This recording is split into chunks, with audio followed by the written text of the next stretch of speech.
Hey, all you ethic cuties and the 40% who have still not subscribed to the Ethicsverse. Welcome to the coolest place to be every Thursday at noon Eastern. If you believe improving the culture of integrity of your organization is the key to your organization's success, we got a great treat for you today. We have the one and only Amy Bernard-Bahn, one of the best thought leaders in the space, super strategic, extremely insightful. And we're going to be talking about how to reframe our programs' strategic value. How can we turn ethics into a growth engine within our organization? As I'm going through 2-3 minutes of some quick announcements, please go ahead and drop your LinkedIn URL in the chat. You know what we say every week here, your network is your net worth, neither are big enough. So expand that network, take advantage of this really unique community that we're all a part of that's extremely collegial, and reach out. The success that you end up having in your career and the impact you have in your organization is going to be directly correlated to the size of that network and the people you have on your roster that you can reach out to for help. So here's our link tree. Scan the QR code here and follow Ethico everywhere that you want to. So follow us on LinkedIn. Our LinkedIn channel, our LinkedIn page has all the best clips every week from the Ethicsverse and from our award-winning podcast, The Ethics Experts. You can book demos and so forth. And round of applause. Today's featured book, we are famous for giving away books every single week. We want these to be valuable for you. We take very seriously the hour you spend with us each week. And so we're going to be giving out Amy's book. If you don't win or you don't want to participate in the chat, go ahead and scan this QR code and pick it up. I guarantee there's going to be something great in there for you on how to elevate your career. And we're going to be giving away 5 of these today. So, get active in that chat. Share your tactics and techniques, especially on this extremely important topic that we're going to be talking about, reframing our impact. Check out the ecosystem. This is our ethics and compliance optimization platform. It's an enterprise-wide tool, next-gen tool, so you can stop working for your tool and let your tool really work for you. That's so you can really show your impact a lot better. You can get some real big improvements on your KPIs. And all of that stuff is in our benchmark report. So our brand new ethics and compliance investigation management benchmark report just came out. That should be on the console for you. If you don't see that on the console, drop a 1 in the chat and someone from our team will go ahead and send this to you. And to keep the, we are doing the year free still. Our biggest competitor is not the other companies out there. It is inertia and the fear of change. So we have tried to put our money where our mouth is, take those first steps to make it easy for you to upgrade your program, upgrade your impact. So if you're interested in that, this 1 year free, go ahead and let us know. And I just want to talk about a couple of other books that are out there. All these books are in the Ethico library. A bunch of great ones out there. Mary Shirley's book is still flying off the shelves, The Champions Network from Matt Silverman, who was on recently. Of course, you see Amy's book up there, and also Christy Grant's Hart's brand new book, Your Year as a Wildly Effective Compliance Officer. Bunch of great stuff out there, bunch of great thought leadership. So again, if you haven't won, keep participating. If you don't want to participate, go ahead and pick these books up. And you'll love them. Great Women in Compliance podcast continues to be phenomenal. Encourage you to check that out and check out all the podcasts on the Compliance Podcast Network. There is a lot of great stuff coming out all the time. So there's a ton of great thought leadership out there. I encourage you to sharpen your saw. Look at this. How do you guys like my metal suit? Look at this. I'm just a casual spaceman. I'm Nick. How's it going? We're going to be diving in. And the one and only Amy Bernard-Bahn. Amy, love your helmet. Love your new look. Amy is a partner and founder and CEO. She has a really awesome background, HR, compliance, advisory, coaching. She really is a wealth of knowledge, and I've learned so much from her. Over 20 years of experience, and she's now a partner at Kaplan and Walker, the ethics and compliance law firm out there. Amy, how is it going? So glad you're back in the Ethicsverse. Oop, you're on mute. Can't hear you, Amy. Can you hear her? Okay. All right. Well, as Amy gets this figured out, we are going to kind of start to dive in to this topic. Keep those emojis coming. Keep your questions in the chat. We'll be looping those in so we can have a really meaningful conversation. But we are at a really interesting point right now. We're at a really interesting point in the life cycle of our industry. And there's this sort of dividing line in my mind at least, of kind of COVID, great resignation, kind of the new normal, where the things that we care about, the things that we've cared about for the last 15 and 20 years, a culture of integrity, an organization that does the right thing, a place where people can plug in and feel the belonging to the extent, or feel enough belonging for them to put their unique gifts to work in pursuit of the organization's mission. All those things are top of mind now for the employee base, and our job is to crowdsource risk intelligence at scale, right? We want to get that risk intelligence. We want to provide those insights back to the point of risk and build an authentic culture of integrity that, again, people can plug into and can help our organizations move a little bit faster. So how do we, 10 years from now, a lot of the stuff that we're going to be talking about is going to be commonplace. Ethics and compliance will be viewed as a strategic lever 10 years from now. The people, like-minded people like us, are going to continue to ascend to positions of power within our organizations. And as those mentalities at the top change, I think the impact that we are able to have is going to be unleashed a little bit. But our challenge is to try to pull that future forward. How do we pull what is going to be commonplace 10 years from now forward so that can be commonplace in the next 1 to 2 years? So, Amy, how's it going? Are you back? I think so. Can you hear me now? There she is. All right. Round of applause for Amy, back on the Ethicsverse. Thank you. Sorry about that. No problem at all. So, Amy, why don't you kind of frame out our conversation today, and where you see a lot of gaps, or where you see a lot of places for us to take action to really move the needle in terms of our impact and how we're perceived within our organizations. Yeah, you and I have had a great conversation around personality types and around the skills that you need to be a successful compliance officer. And one of the things that I noticed in my coaching of both general counsel and compliance officers, and anyone really in a risk profession or audit, those type of technical specialties, IT can be the same way, is that we're taught to be very analytical and use our judger side in terms of, is this right? Is this wrong? Does this law apply? Is this ethical or not? We lean into judging. It's part of what we're paid for. So it's not all bad. It's a requirement to the job, and we can lean into it too much. And so one of the frameworks that I've set up to share with you today is around learner-judger, because I think that the higher you get in an organization, the more important it is to lean into being curious and staying a learner, because you're expected to be less of a technical applicant in terms of reviewing conflicts of interest or policies, that kind of thing, and more of a business partner, as you know, as a CEO. And so that's something that I thought would be a helpful framework, because again, we're trained and rewarded to lean into judging. And then at a certain point, as I say in a lot of my work, at a certain point, what's been working doesn't work for you. What got you here won't get you there. And so you need to adapt and skill up and know when to turn that skill on and when to keep it at bay and when to stay as a partner and as a learner. So why is that hard for us to switch in between both of these modes? Why do we end up, aside from maybe personality type and aside from the fact that there's a certain, there's a certain sort of reinforcement of this behavior, there's a certain reward to that behavior. Why does this learner mentality, why is that hard to code switch into? I think some of it's just awareness. We do what's worked. That describes all of personality, right? And things that we love or find difficult about other people and probably ourselves. And it takes active self-awareness. If you all have read the Promotability Index or any of my books, you know that I start with self-awareness as the foundational key to everything in terms of learning, working better, potentially getting promoted, that kind of thing. So, we just go to our natural, Nick, I would say. Carly in the chat. Hey, Carly, how's it going? She said, true compliance leadership necessitates knowledge and understanding of all facets of the business, which makes us a great sounding board for new initiatives and for taking the temperature of the organization at all strata. Not just for compliance, but for ops, HR, and comms. And I think that that's spot on. And yet many of us still struggle with the stereotype, whether it's perceived or whether it's earned, the stereotype of the hall monitor. When you're coaching folks, Amy, you deal with this a lot. And I think you have a ton of success stories of sort of growing somebody up or helping them sort of shed that and live in some new, energies or some new kind of approaches.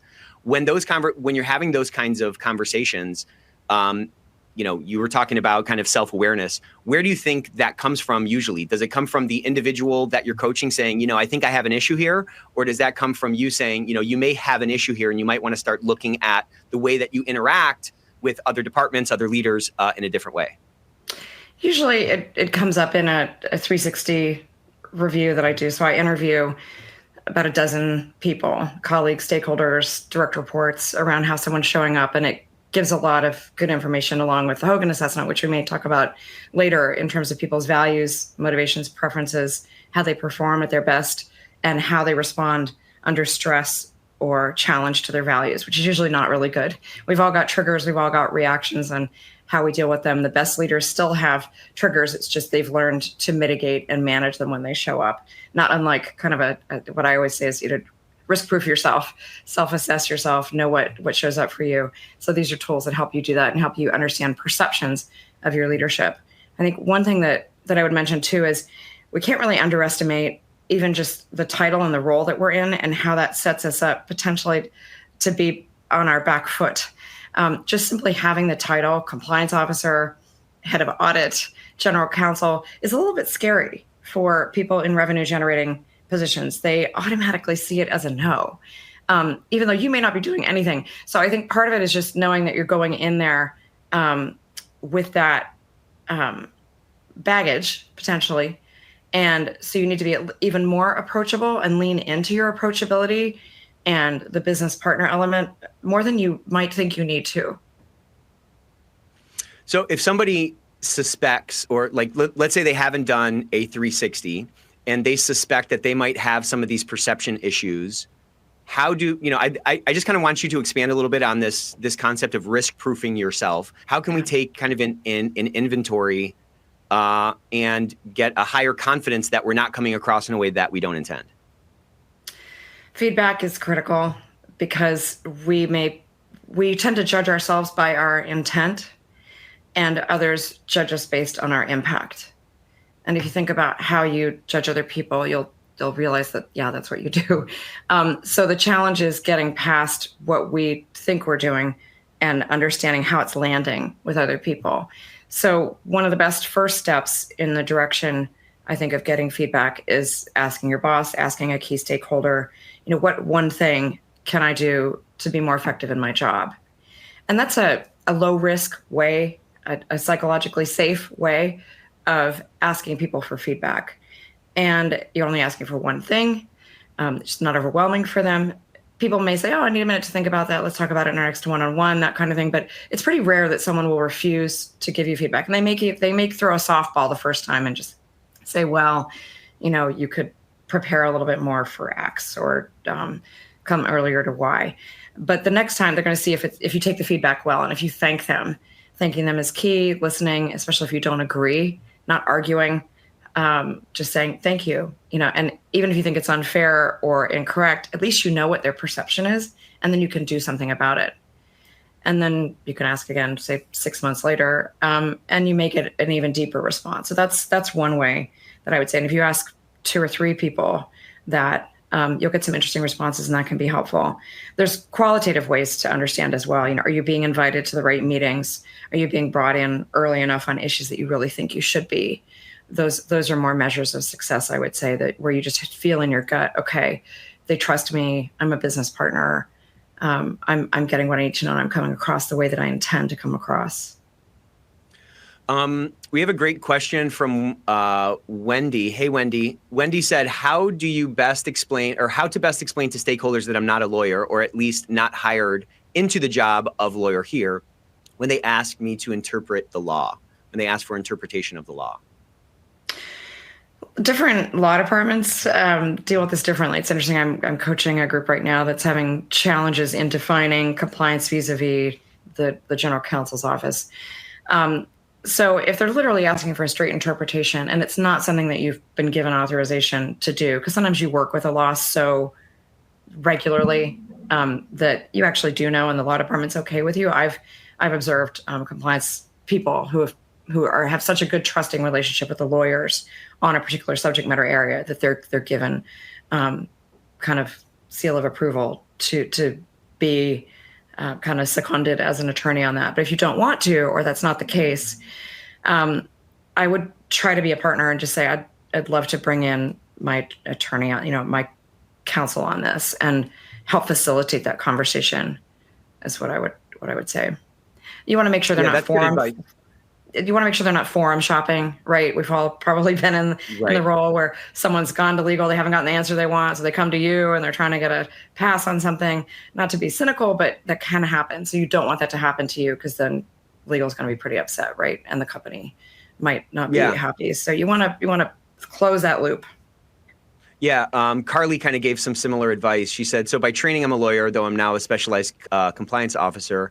And what I often do is a gentle redirect. That's a great question. Let's go to legal together, as I'd also like to hear their opinion on this. And I think what's smart about that, to the kind of point you were making, is you're not kind of shutting it down. You're still being helpful. You're still being a good business partner to them, but you're not kind of taking on something that could be, end up kind of biting you later. So let's talk about a little bit back to this learner judgers thing, because I think what this slide is really framing out, Amy, is that it's not an all or nothing, and it's not a one or the other. It's really, how can we build both of these muscles and kind of have two different lenses that we can look at a particular situation through, so that we can, maybe get more context or, gain more understanding, but still have that sort of control in place that comes from that judging side.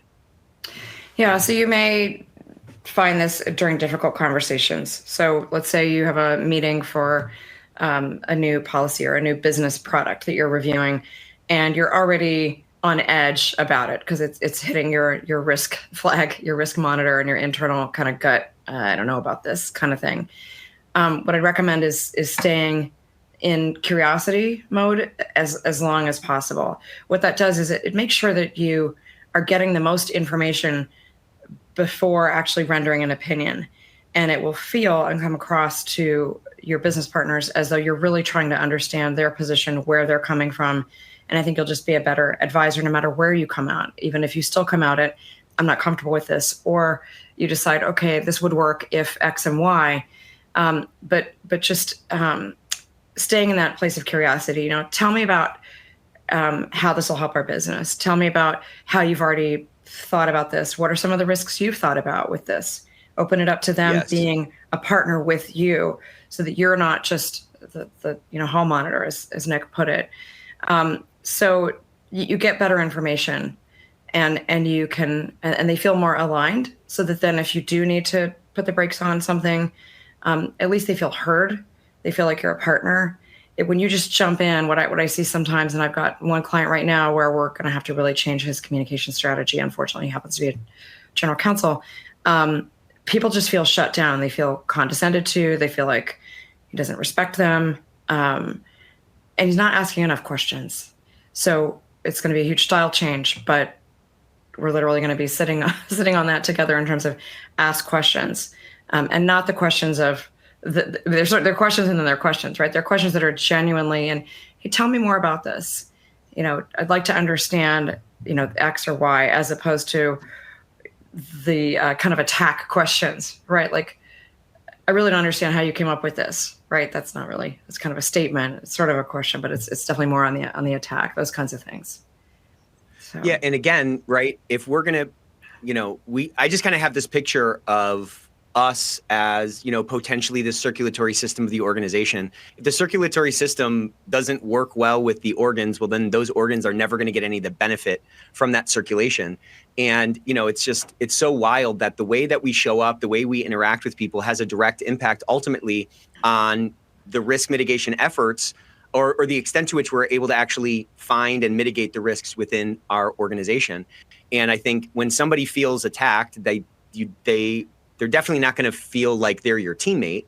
And there's this concept of, Amy just kind of talked about it, but this concept of curiosity is not only the opposite of defensiveness. So like if you yourself are defensive and you want to be not defensive in a conversation, you should be curious. And what's interesting is that to that curiosity, it's also an antidote to the other person's defensiveness. When you're genuinely curious and you're genuinely trying to understand, and you don't have any of those sort of sideways questions in there that end up, making that person feel attacked, for them to shut down, to build a moat around their castle, you can really collaborate in a much better way and get a lot better information, which is what we all need, right? Like we need that perspective. We need to understand what it's actually like on the front lines, whether that's in sales or that's ops or whatever. And that's going to come through some kind of communication, right? So these judger questions, which may be what our instincts are based on our personality or what we know or what's gotten us here, to Amy's point, those might not be the most effective questions to be utilizing. And so what I really like about these learner questions is you see that they're all kind of what questions, right? Mm-hmm. They're what and how kind of questions. Those are much more open, much more curious questions versus the sort of more closed, who did this, stuff like that. What else would you add about these questions? Amy, it seems to me that this is less of memorizing a list of question types, and more kind of adopting a certain posture or a certain, approach when we're dealing with other stakeholders in the organization.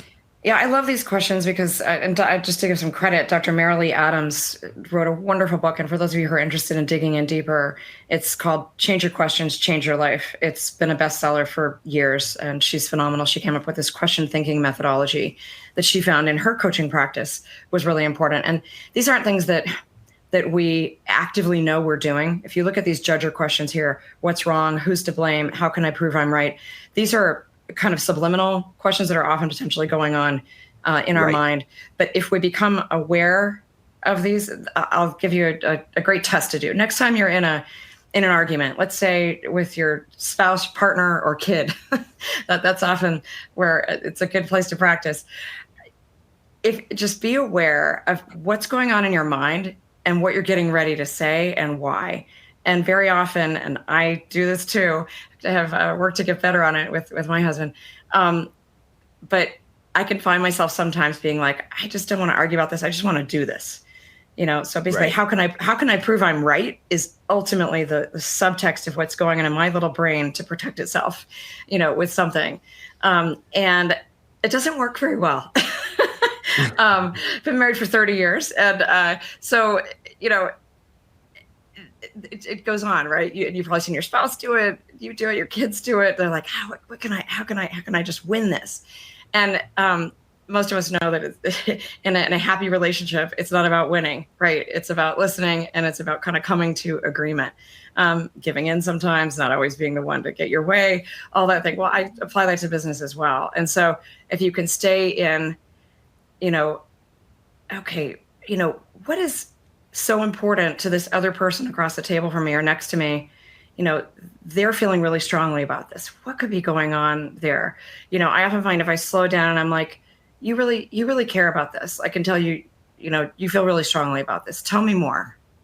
So that helps me like calm my nervous system down, just take a pause, listen. And it takes the heat out of it and like the winning out of it, if that makes sense. That we can just get this lizard brain that can go on that isn't so helpful to us sometimes. So I apply that to the working situations as well. And it works much better, I think, in terms of outcomes. And it actually, to your point, Nick, I love that. It actually lowers the other person's resistance as well. Right. It's amazing. But if you can be the first one to step forward into curiosity and into learning, they'll actually usually take a step forward as well. And it can be really beautifully surprising to people because you're creating a space where you're taking the decision off the table, and you're just getting more information that might change your mind. And I think signaling that is really effective. What I try to do for this very reason is I just try to, as like a little preamble to say, I'm just curious. And then I ask my question.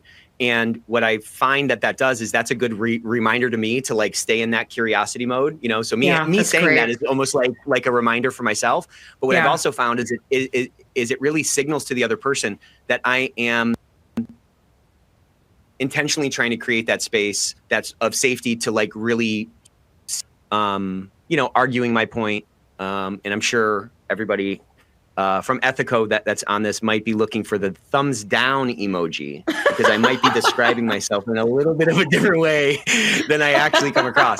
But anyways, asking those questions and really trying to drive toward curiosity, especially in something where there's joint stakeholders, there's multiple decisions that need to be made, or there's multiple, parties that need to buy into that decision for that to be successful. It's really critical to get that true buy-in, which is only going to happen voluntarily, right? Like we can't compel anybody to do anything. Except for my children. I compel them to do a lot. Okay, so let's talk about these switcher questions because this is a pretty good segue. And as we're about to dive into this, I just want to share something from Wendy. Wendy, Wendy, you must have a bookshelf full of Ethico books because every single week it's like gems from Wendy. So she said, I found that asking for advice about what went well or what didn't go well often generates better, more constructive results. Feedback and advice are all data points, and what matters is what we do with them. If we do nothing, it takes a while to internalize and make changes, which can be interpreted as disregarding the input. Phenomenal point. People will be less inclined to provide such feedback going forward. We need to have the flow of information, feedback, transparency, whatever. That needs to be like wide open, whether it's across the broad organization at large or it's with the other leaders that we're interfacing with for whatever project we're talking about. Pushing yourself into that mentee chair and making that person a mentor, which is what ostensibly happens when you ask for advice, can really, again, drop that guard and really help us get to quote unquote truth a lot more quickly. But let's talk about these switcher questions because, what I was saying about, trying to, signal that I'm trying to be curious, what Wendy just said about, asking for advice and what you said kind of before all of that. Those are important tactics to make sure that we don't kind of go down that wrong path, but help us understand what switcher questions are and how they can be valuable for us in these kinds of interactions. Yeah, there's usually a tell when you are hooked and when you have a particular perspective. And there are times, again, when you need to lean into that and you need to go on the mat for something. But if you're not sure, or if you're just beginning to try this as a practice, figure out what happens for you. Usually there's kind of a signal in your body or a tell when you get hooked on something. And what you want to do is start as you explained what you do, Nick, in terms of, I'm curious about this. Like, think about something either that you say to yourself or that you can say to the other person that puts you into a switcher mode, which turns you from being in judging mode to learner mentality. And so this has happened to me a lot in board meetings, in meetings with my executive teams when I was in the C-suite. We'd get on a topic and I'd be presenting something and I would just sense in the room or somebody would make a comment where I would tell they're not all with me. I need to back up. So I would in my own head say, back up, Amy. And then I'd say, stay in learner, because I might have had a lot riding on this, right? My team may have been working on it for months. Money may be on the table. I mean, but you've got to just literally keep it down, keep the energy down, I find, and just stay open, literally with an open posture. Just say, hey, tell me more about that. I understand that's a concern. We talked about that in a couple of meetings. I'd like to hear what you think. And you just kind of tone down your agenda a little bit. You may need to come back to it. You may need to weave it in. But I would literally just kind of read the room and make sure that you're in that learner mentality. You get a lot more respect because, frankly, it's showing that you know your stuff so well and you know what you're doing. You have the courage to be vulnerable and to open it up for discussion. That's right. You're not just trying to hammer a point home. I've seen so many junior people do this in board meetings. They come in with an agenda, they come with a presentation, and they just hit it, and they don't plan for the questions. They don't bulletproof it. They're not easy with the material. Right. And that just actually, frankly, draws more people to the attack, depending on the culture of the company. It can get passive aggressive. It can be aggressive. It just depends on the culture. But I think staying in that learner mode and just feeling really comfortable with getting more data, because we should, right? To person that just made a point, I loved what she said about feedback just being a data point. What's tough about humans is we view any data point that's feedback on how we behave or who we are as people as a tax on who we are as a person. Right. And depending on how mature we are and how we've developed that muscle to not take it that way and to just see it as a data point of a perception or a one-time incident with someone that we can change, we have to have agency around that. You and I talk about that a lot, Nick, around, hey, if I've got the data point, that's great because I can use my agency to then change the perception. Yeah, and I'm glad you brought up agency because kind of everything we're talking about is about this same thing, and we're saying it a couple of different ways. It's like judger, learner, low agency, high agency, fixed mindset, growth mindset. Like these are all the kind of same things. Yeah. And I find that if I'm in a situation where I'm just kind of hammering something forward and I'm kind of closed to more feedback, it's almost like I've like presupposed that my conclusion is correct, and I'm just trying to kind of blast forward. And it's like I don't want to hear that anything else. And again, there's a presupposition that conclusion is correct, first of all. And second of all, that closed offedness really is due to a fixed mentality, right? It's kind of it's coming from a place of fear. I don't want my project to get derailed. Well, again, I don't know if my project is right or not, right? So if I can lean more into that growth mindset and understand that there's a lot of opportunity in that I'm not perfect, shocking. Okay. I'm not perfect. There's a lot of other perspectives that I might not have incorporated. And this is not the Nick show or the compliance show. It is the company show. And we need to do what's best for the organization, not like myopically what's best for our team. I think that kind of a reminder really helps us stay in the right mindset and interact in a more kind of collaborative way. And, one technique. At another level, go ahead. Technique. Okay. One thought I had, one technique that I use sometimes, Nick, if I feel really strongly, I prepare ahead of time. I'm like, I check in with myself on how wedded to this are you? If it's a big initiative, that kind of thing, and I have the time to reflect before going into a big meeting, and I'm think, okay, what do I need to stay flexible on? What's still negotiable? Right. And I literally think of it in my, what's not. Yeah. And I literally think of putting the chunk of work aside. I'm like, okay, you need to put your ego aside. It needs to stay over here. You need to work here. You need to, literally be in the space where you're totally listening, totally present with what's coming to you. And you're still going to be filtering out, okay, I already thought of that, or okay, I've heard that concern 50 times. We've already got that nailed. But you literally have to just kind of keep that aside, and then maybe bring in and just say, well, I'd love to share. Thank you. We have been concerned with that as well. This is some of the work my team's done on it, that kind of thing. It just comes, it's a way of being as much as it's a way of thinking. That sounds really woo-woo, but I don't mean it to be. One thing that I keep in mind as well that may be helpful to everyone here is there are two preconditions you need to be able to influence someone. The first is they need to believe that at some level you like them. Yep. Which may seem strange in a corporate context, but it's actually the case. Neurological science has proved that. The second point is they need to believe that you can be that they can influence you. That's right.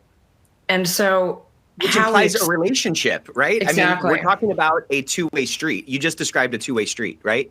You like me, I like you, I'm like you, you're like me. I can influence you. I'm open to your influence. We have an actual relationship. It's not the one-way valve, pronouncement from on high. People don't want to do that. We're in a voluntary collective. That's what every organization is. So that's a really critical point. And you just said the key word, persuasion, influence. That's what the name of our game is. It is. And so again, go ahead.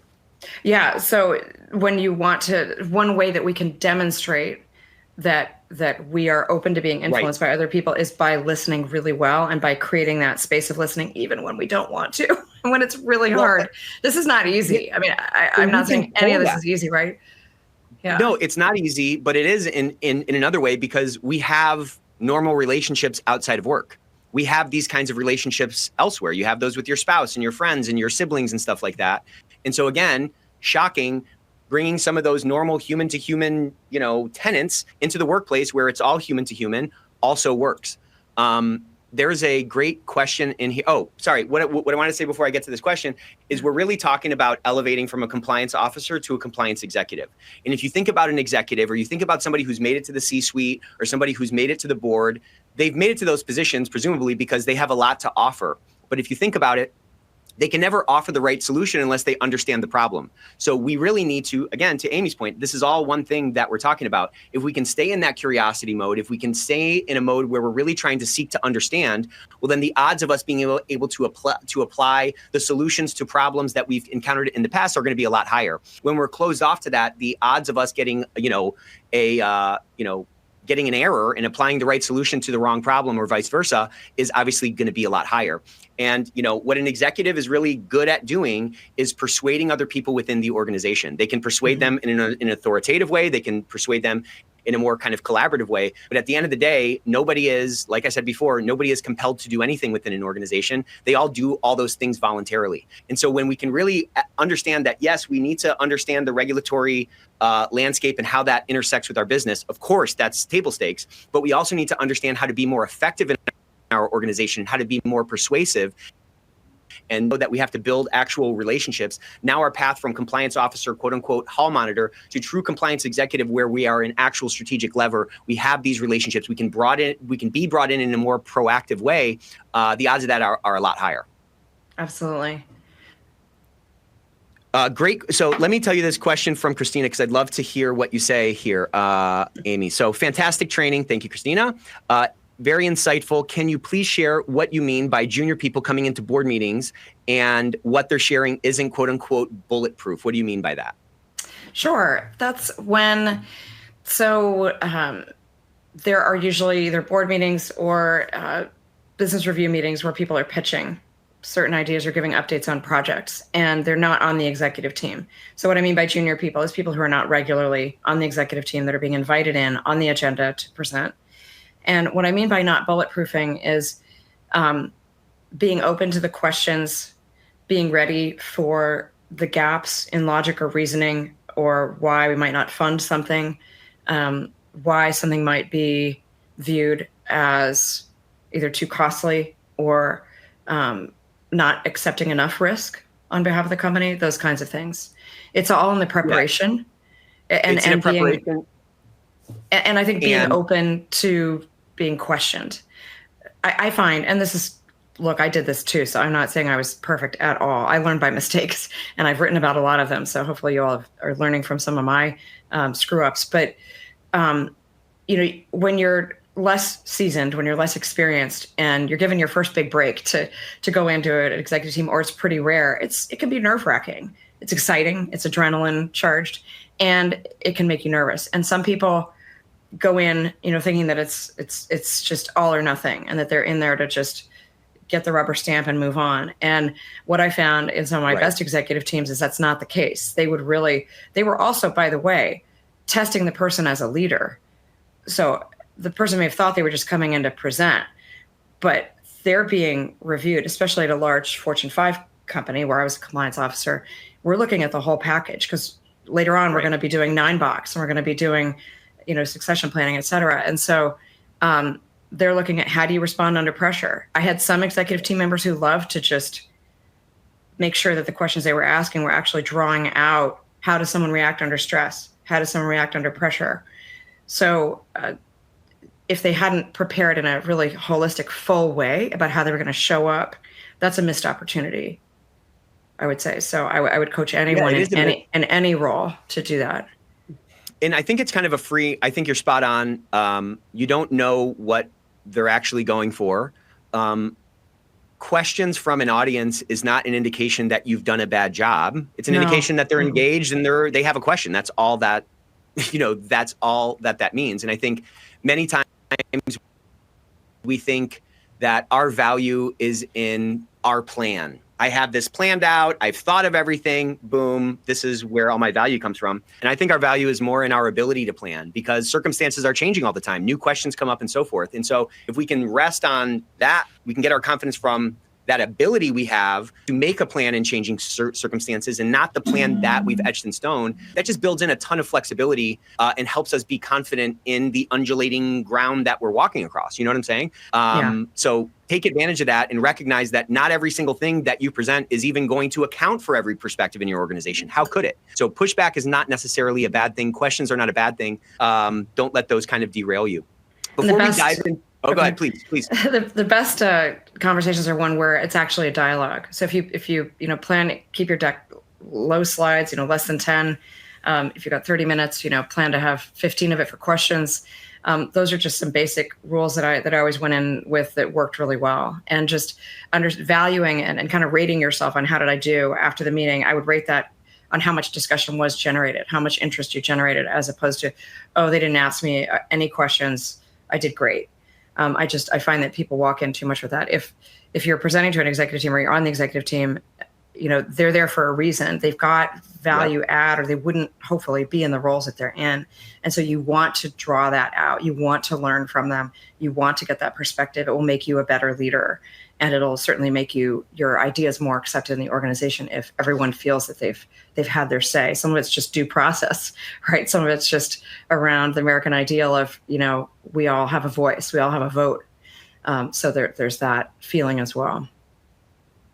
Yeah, and I think what you just said is right. If they're interacting, if whoever you're trying to convince is interacting with your pitch, that's a great sign. That level of interaction is buy-in. That's action. That's activity. And you can really play that up and get more interaction by being what I like to call being intentionally vague. Get a conversation going. You presumably have all the backup for whatever you're pitching and pushing forward. Let them ask those questions and take you there, because, earlier when we were talking about why are we so lost in this? Why do we stay in this judger mode? Why is it hard for us to elevate to this compliance executive role where we're really focusing on effectiveness and persuasion and building, leverageable relationships? What's so tough about that? And multiple comments in the chat were all about us getting lost in the weeds. So it's great to be able to zoom down into those weeds and those details, but keep in mind that many times especially when we're talking to the board or to the C-suite, they're already at 30,000 feet. So your ability to zoom down is great, but don't stay down there. Try to keep things at a higher level and see what's really going to resonate with folks and what questions they are going to ask. That's going to give you some great insights into what's most important to them. And when we're trying to be effective and we're trying to pick all these locks that are the human beings that we're trying to persuade, we need to understand what matters most to folks so that the ensuing conversations we have can resonate at a deeper level. We've got a quick question from Peter. How do you deal with culturally different environments? For example, China, Japan, Singapore, where employees are culturally inclined to not question their superiors. So presumably you're a compliance officer talking to these folks and you're trying to, step into that mentee chair or build that conversation and get that kind of input. How do you navigate through that in different cultures that might not be, as American as America is? as direct. Some cultures are more direct than America, right? If anyone's worked in Switzerland or Germany, you probably know what I'm talking about. It's true, to be specific, Asia can be less direct. I'm coaching a CEO right now who is the head of the Americas for a Japanese company. And I was aware going in prepping with some meetings with Japan of that. And I would say I framed my questions differently. I make sure that I'm one-on-one, because face saving can obscure a lot of really good information that you might get. So you need to be, I think, constantly aware of how you're asking something, what you're asking, who's in the room, so that you are not putting someone in a position where they feel automatically like they have to be defensive. I think as Americans, we can step into that if we're not used to having that global mindset and having that experience. So I would say, I usually try to have the meeting before the meeting, like it or not. Smart. That happen. I think that's really important in cultures that are more, and I don't mean this to sound as judgmental as it's going to come across, but passive aggressive. Where it's not culturally acceptable to just say, I disagree, or this is a bad idea, right? They might just ask questions that indicate that they might not think it's a good idea. So you need to be really sensitive to that and find a way to make it safe for them to signal to you how they feel. I mean, doing business in India, a lot of people think they've gotten a yes, and they've definitely not gotten a yes. It's right. So it's, it's really important to lock down those relationships. And I think have those one-on-one group meetings, I think, are a lot more challenging in Asia and India, in the Middle East, can be. So you need to, I think, circle the wagons a lot more on things and understand, does someone really have your back, or do they just not want to publicly pick a fight, but they're going to passive aggressively not go along with your idea, and your project or initiative might fall apart once you try to start implementing.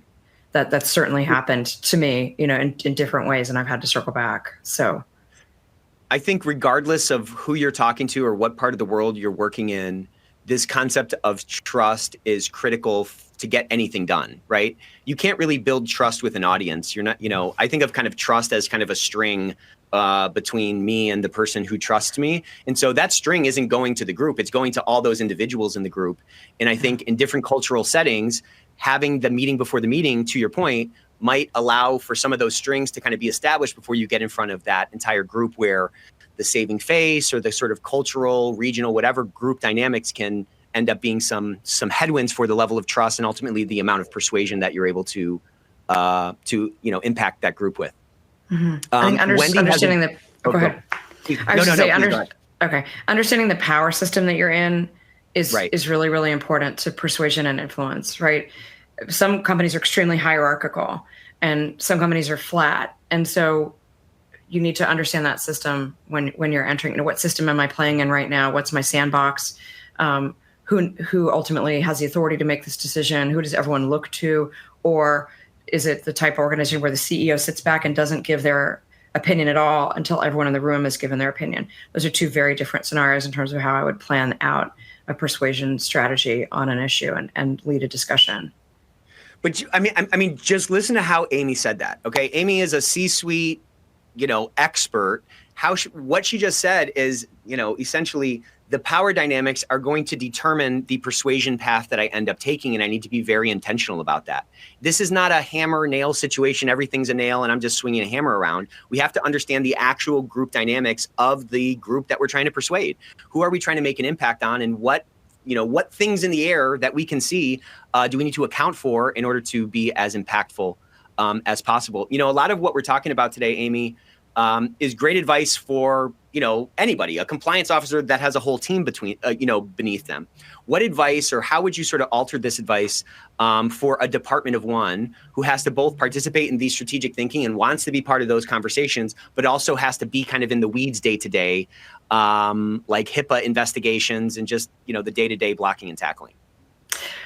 What would be the issue, Nick, in terms of the solo? Obviously, it's a lot more work when you're in that role. And I understand that. So I'm just trying to kind of read between the lines, but it's probably a little bit more of like task switching of like mentalities that you have to change. Like one is a very sort of, operational integration focused, I got to get these certain things done every day because the cases keep coming in, my risk assessments keep coming, whatever. But then there's also this sort of more open, strategic kind of part of the brain that needs to be engaged to be able to be part of those conversations and be part of those strategic, decisions.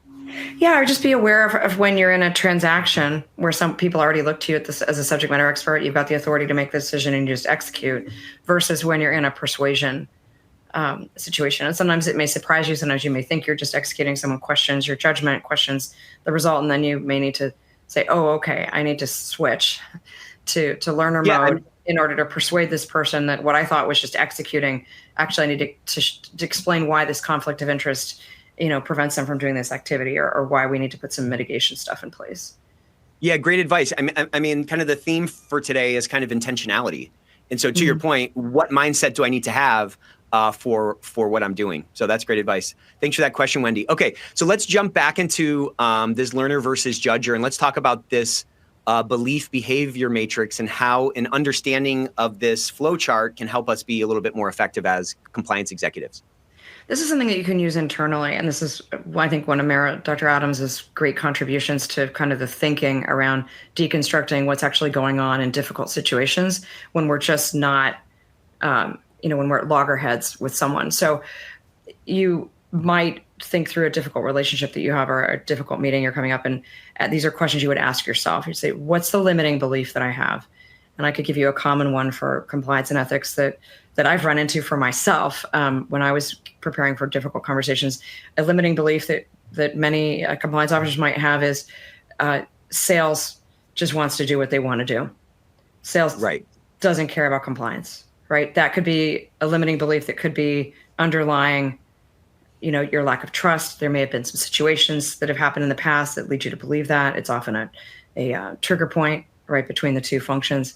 And it's say, okay, well, what behaviors does this create? Am I therefore always going to, react a certain way to them? Is this impacting how I am available to them? What are the assumptions I'm making?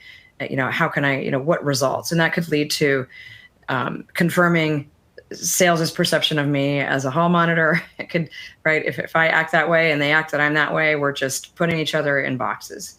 And we're not probably coming together on stuff. So I have a choice here. So I can think about, okay, what's the desired result? Well, the desired result is I want them to understand where I'm coming from. I want to understand where they're coming from. Probably need to do that first, understand where they're coming from. And then we can get at the issue. So the desired result is I understand where they're coming from. We make a good decision. What are the desired behaviors? Well, desired behaviors are I'm open. I'm not judging them. I'm not I'm going to set aside my lizard brain assumptions from past behavior, from past experience, to be open to this situation. And then what's an empowering belief? Empowering belief in this situation might be they want the company to succeed just as much as I do. They're working their tails off day to day. They're bringing in the revenue. They keep this company afloat. They actually bring in the money that gives me my paycheck. Those are things that I would say to myself, and I'd be like, okay, so we both want the same thing. Because if we get a big regulatory action or litigation, they're not going to be happy either, right? That's going to limit all kinds of things for the company, bonuses, variable comp, whatever. So you have to assume, okay, we're on the same page. We want the same result. And sometimes I'll say that, in a meeting where I know it's going to be hot, or maybe one of my team members brings me in because they're not gaining ground on a tough issue. I might go in and just say, hey, I know we all want the same thing. And just kind of level set and just say, let's talk about what's going on in your space with regard to this issue. I always let them talk first. I always want to be more informed. Might be a fact I don't know that changes my mind. That's always wonderful when that happens, right? Yep. Okay, great. I didn't know that. That makes sense why you all are so tied to this. Sometimes you have to get another layer below, because sometimes they might not have taken the time. They might be rushing too, and you got to slow them down. And they might be, irritated or whatever, and just say, there's got to be something else going on here because I know we all want the same thing, and I'm just still not, please help me out. I'm genuine. I'm here, like right in front of you or on Zoom. I'm dedicating time to this. This is really important to me. Please tell me more.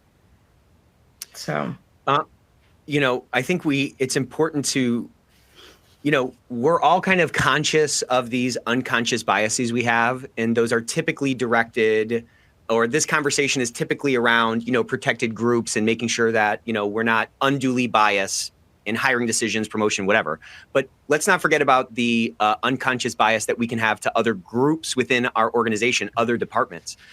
This has happened to me about 100 times. Like, I hate Nickelback. It's the worst band ever. Look at all of these losers. And then I saw VH1 behind the music, and I'm just like, oh man, these guys are just like me. I love them. It's like the sales is not, the sales department, for example, is not a monolith. There's a bunch of individuals there. Yeah. And I think 9 times out of 10, once you get to know those individuals and you go with a true curious posture, you're going to see exactly what Amy said, that we're all wearing the same jersey. They're not against compliance. They're trying to do the right thing. They're trying to support their families and so forth. And this same story is true in any other department. It's a bunch of individuals and it's a bunch of humans. And again, once we can connect with the humans, we build trust. We're going to be more impactful. We're going to be more persuasive, but we're also going to extinguish potentially some of the unconscious biases that, to Amy's point, could be like self-fulfilling prophecies for the reality that we're living through. You know what I mean?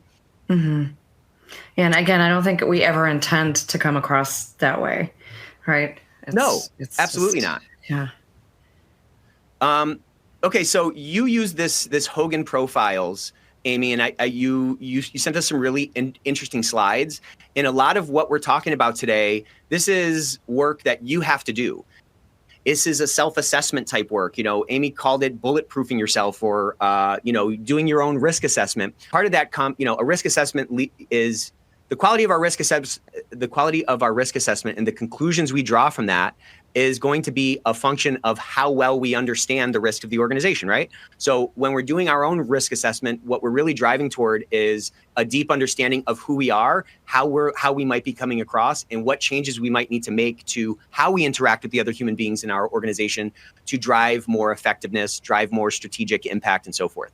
So walk us through a little bit. Wow, 877 emojis. The Ethicsverse loves you, Aiden. This is phenomenal. All right, talk to us a little bit about this Hogan thing, and then we'll kind of explore it in the context of a lawyer profile.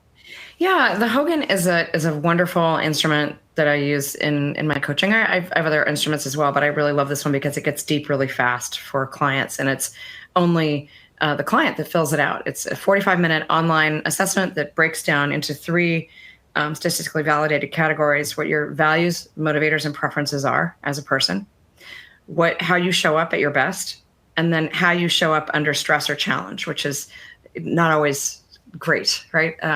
And Hogan has been doing this for a long time, like over 50 years. And it's used for selection in roles as well as for coaching, for developmental. I use it for developmental coaching. It's also used for making sure the role is a fit. And so one of the profiles that they have is for a lawyer. And they don't have it for compliance officer, but it's the closest thing I could find. So I thought it would be helpful to share this with you. And so a general lawyer profile is described as having a sense of urgency, self-awareness, communicating straightforward, being flexible and open to change depending on the facts and what's presented, and then staying up to date. So these are some of the things that come across to other people in how we are. Also, day-to-day personal characteristics. So this is when we're at our best. We have intensity, energy, perceptive and insightful, still careful and thorough because that's our role, independent and objective, staying innovative and creative. Lawyers often are actually, quite creative, actually. And you find that a lot of really wonderful lawyers are great with verbal fluency, speech, writing, that kind of thing. We certainly see that with litigators a lot. And so these are some of the positive things that show up, and I think they can be ascribed to compliance officers as well. So that's why I'm using this profile. It's the closest one that fits. Nothing's jumped out to me that seems so off base. I mean, all of these seem kind of foundational. Yeah. I want to be technically correct, as the research is around lawyers, and Understood. I feel that it's the closest analogy to our role. So including with regard to our values, we want to help others. I think that describes most of our profession and what keeps us waking up every day. We're less focused on the bottom line. And we value data-driven problem solving and analytical thinking, which absolutely serves us right in this next iteration of the world and how things work. Studies were also done on high-performing lawyer profiles. Hogan did a study of over 1,000 lawyers that were rated by their leaders as high-performing versus low-performing. And so I thought this would be really helpful and in thinking through this for people. So people who have these characteristics tend to be rated higher within the lawyer profile, delivering results, working hard, staying calm under pressure. You and I've talked about that a lot, Nick, around gravitas. And that's something that's huge to executive presence. In my book, I talk about breaking executive presence down, and gravitas is the greatest percentage of the qualities that feed into your being perceived as having good executive presence, being dependable, detail-oriented, and then being independent and business-focused. Those are all things qualities that managers and people who work with us like to see and rate us as higher value. What's interesting about high-performing lawyers, when you compare that to the base lawyer profile, one of the first things it said was that there's a sense of urgency. And so a sense of urgency tends to nest into, if you look at the big 5 clinical psychology aspects of a personality, it nests into trait neuroticism. Right. So having a sense of, people that have low trait neuroticism that are so composed, many times they don't give off a sense of urgency. So, but if you notice, the high-performing one both has that sense of urgency, but has that calm under pressure. So again, typically low neuroticism, low trait neuroticism coincides with being highly composed, but not a high sense of urgency. But again, a high performing lawyer seems to have both composed, but that sense of urgency. So there are going to be certain characteristics that you're going to have to put on to be high performing in various situations that might not be sort of how you're naturally inclined, right? And that's okay, I think. Yeah. Yeah. And you raise a good point. I think that the difference in a high performing lawyer versus, an average lawyer would be that you don't put that stress on your client, right? The way that this is Great framed point. is different. Right. It's delivering results and working hard and staying calm. It's not, it's that you can influence. Shedding that energy out or something. Yeah. Mm-hmm. Yeah. So this is another area. High-performing lawyers have characteristics: confident and calm. We were just talking about that. Decisive and composed. It's that sense of. I think a great lawyer and a great compliance officer brings a sense of calm and. Yep. Don't worry. I'm here. I'm here to help. You're trusted in the best situations. Your presence is embraced. Of course, this is the ideal. Acting considerate, socially adept, staying agreeable. Conflict adverse is interesting. I don't think most people would think of that as a lawyer profile. And so I need to give that some context. I think by conflict adverse, I would say it means picking the right battles, not nitpicking. Not dying on every hill. Exactly. Right. Not being a jerk, right? Not shutting people down, not being a know-it-all, knowing when to give a little to get, that kind of thing. Is the Hogan assessment available, or does that need to be done through a coach or somebody certified? Yeah, it's not available publicly. That's why I thought this would be interesting, because it's not something that probably is usually talked about. Yeah, I got a couple questions on that. Okay. Being self-reliant and independent, remaining tolerant and adaptable. Again, this is kind of the best people in any field. They bring a unique mix. They're not a one-trick pony or a one-note type of a person. No. They have some dimensionality, and that dimensionality is what people end up hooking onto. That's what the connections, the human to human connection is based on. And the more of that we can bring to our workplaces, the deeper the relationships we're able to build, and ultimately the bigger impact we're able to have. So we're getting right toward the end of the time here. Amy, anything you want to add before we go ahead and wrap up? Gosh, no, just really appreciate having the opportunity to be here. It's really fun to share this this intersection of coaching and compliance, because both of them have been a part of my life, and just making the world a better place, taking pain out is my goal. So I'm just happy to be able to talk about my work, and I hope it's helpful to everyone on the call. It's super helpful. I'm leaving inspired. Our job is to breathe in problems and breathe out solutions. And remember that you're on a journey. You're not going to wave a magic wand. You're not going to come to one Ethicsverse and just, elevate automatically to a compliance executive. It's a journey of continuous improvement. It's a journey of self-reflection and change. And hold yourself accountable and build those habits that are going to turn you into the person that you admire. We all have things to work on here. We all have things that we can improve. Turn that lens back on yourself. See how you can risk-proof your own career. See where you can maybe make some changes to how you interact with other leaders in the organization, and really start to notice all the doors that start to open for you, all the connection points that end up coming back, and all the trust you're able to build in the organization. Amy, I love having you on the Ethicsverse. This was an absolute blast. Everybody is leaving with, look at this. We've got a ton of emojis, 1,400 emojis. We almost doubled them in the last 20 minutes. That's phenomenal. Thank you all for coming. Next week, we're going to be diving deep on risk assessment royalty. We got some really great guests coming. We got Matt Kelly. We got Zariq Khan, and we got Becky from Rethink. So you will not want to miss that. For those of you coming to Compliance Week next week, come by the booth and get a hoodie, get a book. We got phenomenal books. We got phenomenal hoodies, and we're going to be having some fun. So, Amy, if you guys do not follow Amy, what's the matter with you? Follow her on LinkedIn. She puts out more content than anybody. And thank you so much, Amy, for joining us. And we'll see you guys next time.